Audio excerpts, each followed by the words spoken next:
प्रचंड तूफान से भी टक्कर लेने वाला बगलामुखी यंत्र। बगलामुखी साधना भारत की प्राचीनतम एवं 10 महाविद्याओं में से एक रही है। कलयुग में तो इसका प्रभाव पग पग पर देखा जा सकता है। शत्रुओं पर प्रभावी होने, बलवान शत्रुओं का मान मर्दन करने, भूत प्रेत आदि को दूर करने, हारते हुए मुकदमों में सफलता पाने एवं समस्त प्रकार से उन्नति करने में बगलामुखी यंत्र श्रेष्ठतम माना गया है। योगियों, तांत्रिकों, मांत्रिकों ने इसकी भूरी भूरी प्रशंसा की है। जिसके हाथ पर यह यंत्र बंधा होता है, उस पर किया गया तांत्रिक प्रभाव निष्फल रहता है। पहली बार प्रामाणिक विवेचना के साथ यह महत्वपूर्ण लेख इस पत्रिका के माध्यम से प्रस्तुत है। भारतीय तंत्र मंत्र साहित्य अपने आप में अद्भुत, आश्चर्यजनक एवं रहस्यमय रहा है। ज्यों ज्यों हम इसके रहस्य के मूल में जाते हैं, त्यों त्यों हमें विलक्षण अनुभव होते हैं। इस साहित्य में कुछ तंत्र मंत्र तो इतने समर्थ, बलशाली एवं शीघ्र फलदायी हैं कि देखकर चकित रह जाना पड़ता है। ऐसे ही यंत्रों में एक यंत्र है बगलामुखी यंत्र, जो प्रचंड तूफान से भी टक्कर लेने में समर्थ है।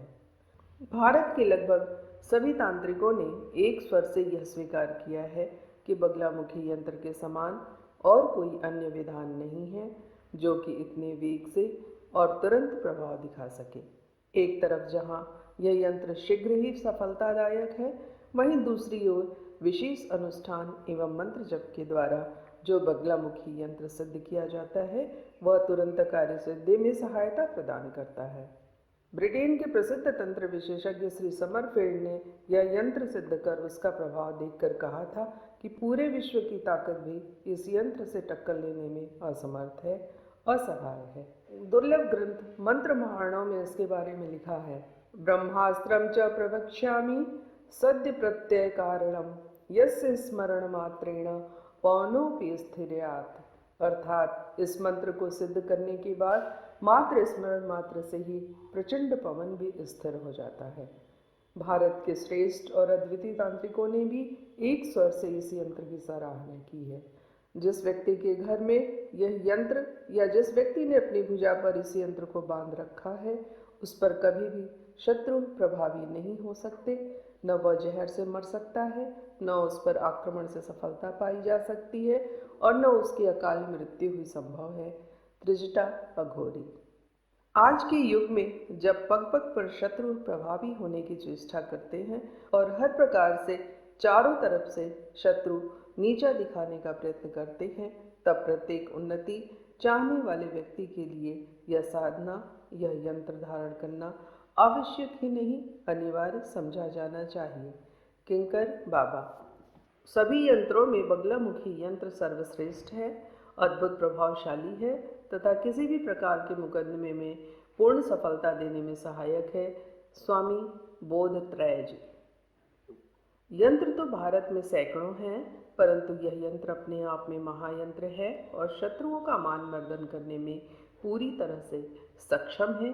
स्वामी अरूपानंद जी। जो अपने जीवन में बिना किसी बाधाओं के प्रगति चाहता है, प्रगति के सर्वोच्च शिखर पर पहुंचना चाहता है, उसके लिए बगलामुखी साधना या बगलामुखी यंत्र धारण करना आवश्यक है।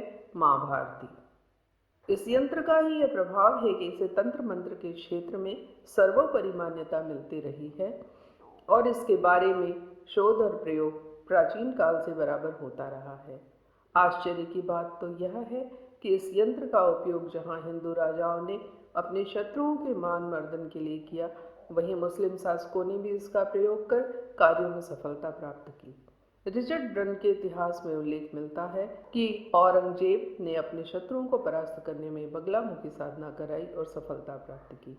हिंदू शासकों में तो चंद्रगुप्त, विक्रमादित्य, समुद्रगुप्त और शिवाजी जैसे प्रतापी राजाओं ने भी इस मंत्र का प्रयोग और साधना अपने तांत्रिकों से कराकर शत्रु पर विजय एवं सफलता प्राप्त की है। इसकी साधना से मारण, मोहन, वशीकरण, उच्चाटन एवं विद्वेषण प्रयोग भली भांति सफलतापूर्वक संपन्न किए जाते हैं। जहाँ तक लेखक का अनुभव है, इस मंत्र की साधना से बांझ स्त्री को मनचाही संतान प्राप्त करने में सहायता दी जा सकती है। दरिद्र व्यक्ति को लखपति बनाने के लिए मार्ग प्रशस्त किया जा सकता है और विपरीत मुकदमे में भी पूर्ण सफलता प्राप्त की जा सकती है। इसके साथ ही साथ शत्रुओं का मान मर्दन कर उन पर विजय प्राप्त की जा सकती है। परंतु भूल करके भी सामान्य व्यक्ति को इस प्रकार की साधना में नहीं बैठना चाहिए, क्योंकि यह साधना तलवार की धार के समान है। अतः यदि थोड़ी सी भी गलती हो जाती है तो साधना करने वाला व्यक्ति ही संकट में आ जाता है और कभी कभी तो समाप्त भी हो जाता है। लेखक के अनुभव अनुसार बिना पूरा ज्ञान प्राप्त किए जिन लोगों ने इस साधना को प्रारंभ किया, वे साधना काल में ही पागल तक होते देखे गए और बड़ी कठिनाई से उन्हें सामान्य अवस्था में लाया गया।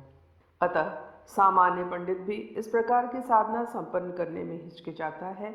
जो भी व्यक्ति इस साधना को संपन्न करना चाहे, उसे चाहिए कि वह योग्य गुरु के निर्देशन में ही इस कार्य को संपन्न करे, और यदि पंडितों से यह यंत्र सिद्ध करवा कर धारण करना चाहे तो उसे चाहिए कि योग्य पंडितों का चयन करके ही यह साधना संपन्न करवाए और इसमें किसी प्रकार की न्यूनता न रखे।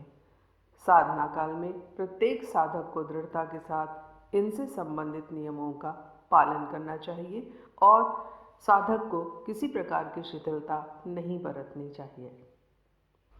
साधना काल में ध्यान रखने योग्य बातें। 1.